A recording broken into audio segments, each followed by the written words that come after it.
천정함을 나온 경원은 1884년 10월 금음께 동학사에 이르렀습니다. 그곳에서 경원은 제자인 만공을 운명적으로 만나게 됩니다.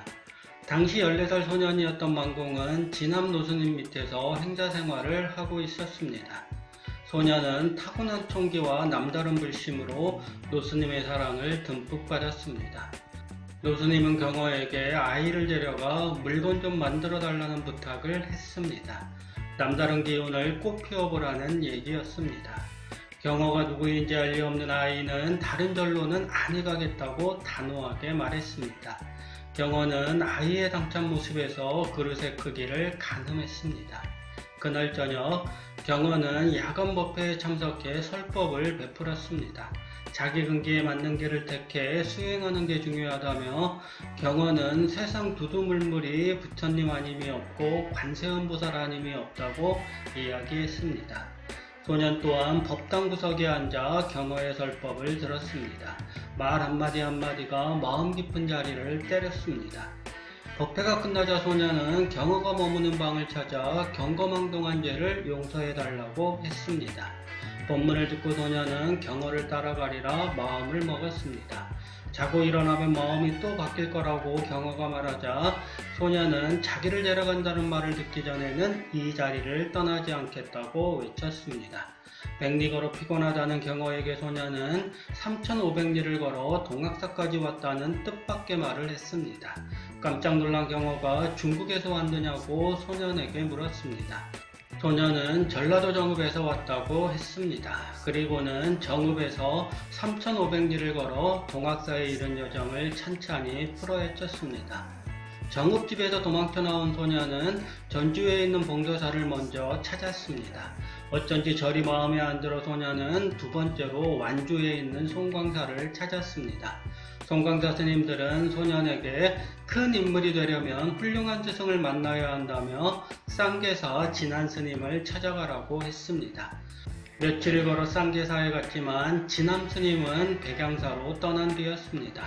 백양사에서도 헛걸음을 친 소년은 다시 묵고물어 동학사까지 이르렀습니다. 경원은 절로 탐복했습니다. 좋은 스승을 만나겠다는 일념으로 소년은 3,500리나 되는 거리를 걸었습니다. 근기가 없다면 절대로 불가능한 일이었습니다.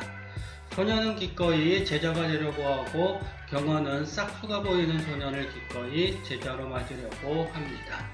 경원은 편지 한 장을 들려 소년을 천장암으로 보냈습니다. 그의 음력 섣달 초 8의 날에 소년은 천장암에서 태어 스님을 은사로 경호를 계사로 하여 삼위계를 받았습니다. 달월에 얼굴 면자를 써서 월면을 법호로 삼았습니다. 글을 제대로 배우지 못한 월면에게 경호는 틈틈이 글자를 가르쳤습니다. 경호가 운수행각을 위해 자주 천장암을 비우는 터라 월면은 10년 세월을 삼위승으로 지내야 했습니다. 월면 나이 23살이 된 1893년 음력 동짓날에 그는 천장암을 찾은 넷된 청년과 하룻밤을 지내게 되었습니다. 잠을 못 이루고 지적이던 청년이 월면에게 질문을 던집니다. 스님은 출가한 지 오래되었으니 이 말뜻을 알 듯해서 질문을 올립니다. 모든 법은 하나로 돌아간다. 그런데 그 하나는 어디로 돌아가는가 라는 말의 뜻을 알고 싶습니다. 월면은 처음 듣는 말이었습니다. 10년 가까이 절밥을 먹었지만 청년이 고심하는 말조차 월면은 알지 못했습니다. 그는 비로소 제대로 된 공부를 하지 않았음을 깨달았습니다. 월면은 천장암을 떠나기로 결심했습니다. 조주의 화두에서 비롯된 만법귀일 일기여철을 화두 삼아 수행에 정진하기 위해 산문을 나서는 월면의 마음속에는 반드시 깨달음에 이르겠다는 구도자의 서양만이 불타올랐습니다. 바랑 하나를 짊어지고 천장암을 나선 월면은 온양의 본곡사에 다다랐습니다. 그곳에서 그는 화두를 타파하기 위해 밤낮을 가리지 않고 용맹정진했습니다. 화두는 쉬이 깨쳐지지 않았습니다. 지칠만도 했지만 그럴수록 월면은 더욱더 철저히 마음자리를 파헤쳤습니다.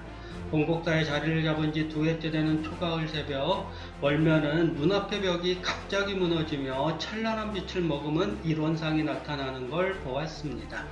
모든 법이 하나로 돌아가는 길을 발견하는 순간이었습니다. 월면은 깨달음의 법회를 온몸으로 느꼈습니다. 마음 깊은 자리에서 환희심이 밀려나왔습니다. 밖에서 은은하게 들려오는 새벽동 소리가 스승 경화의 웃음소리처럼 온몸을 감돌기도 했습니다.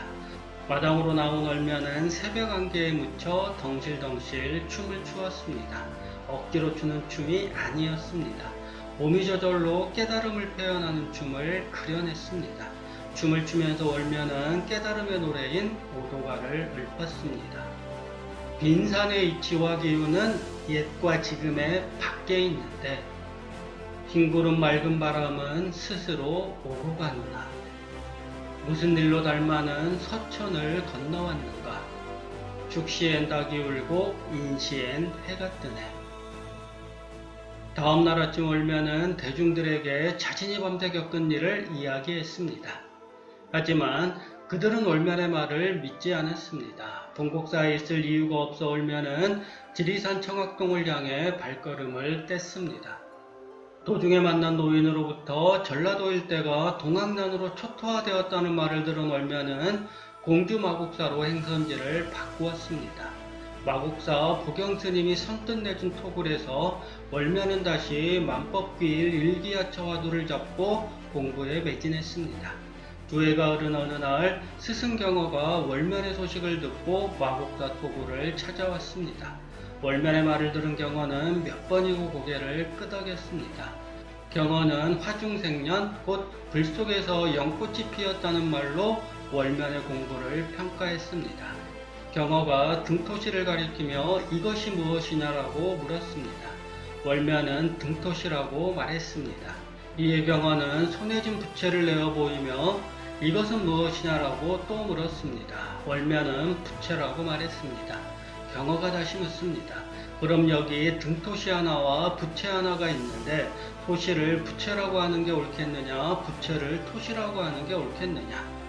월면은 토시를 부채라 해도 좋고 부채를 토시라 해도 옳다고 답했습니다. 경어가 또다시 답의문에 적힌 유한석인 제하로 즉 눈 있는 돌사람이 눈물을 흘린다 하는 구절의 뜻이 무엇인지 물었습니다. 월면은 그 구절을 알았지만 뜻을 새기지는 못했습니다. 모르겠다고 답하자 경어는 주장자로 사정없이 월면을 내리쳤습니다. 그리고는 소리쳤습니다. 네 이놈, 그것도 모르면서 어찌 부채를 토시라 하고 토시를 부채라고 할 수 있단 말이냐. 경어는 만공의 깨달음이 초견성에 이르렀음을 알아차리고는 실망감을 감추지 못했습니다. 경어는 월면에게 조주스님의 묻자화두를 내어주었습니다. 경어가 떠난 후 월면은 다시 토굴에 들어가 용맹정진을 했습니다. 시간이 흘러도 화두를 깨칠 요량은 생겨나지 않았습니다. 화두를 풀고자 하면 더욱더 복잡하게 엉키기만 했습니다. 이런저런 생각이 정진을 가로막자 월면은 토굴을 나와 부석사로 향했습니다. 스승 경어를 만나기 위해서였습니다. 스승을 만나 월면은 곁에 머물며 첨구하고 싶다는 허락을 구했고 경어는 기꺼이 받아들였습니다. 스승을 쫓아 범어사에서 여름 한철을 참선 수행한 월면은 통도사 배구남에서 묻자화두를 들고 홀로 정진하던 어느 날 새벽 범정소리가 울리며 사방이 환해지는 것을 느꼈습니다. 희열감이 온몸을 감싸더니 이내 자신을 옥죄던 것들이 단숨에 풀리는 자유로움이 몰려왔습니다.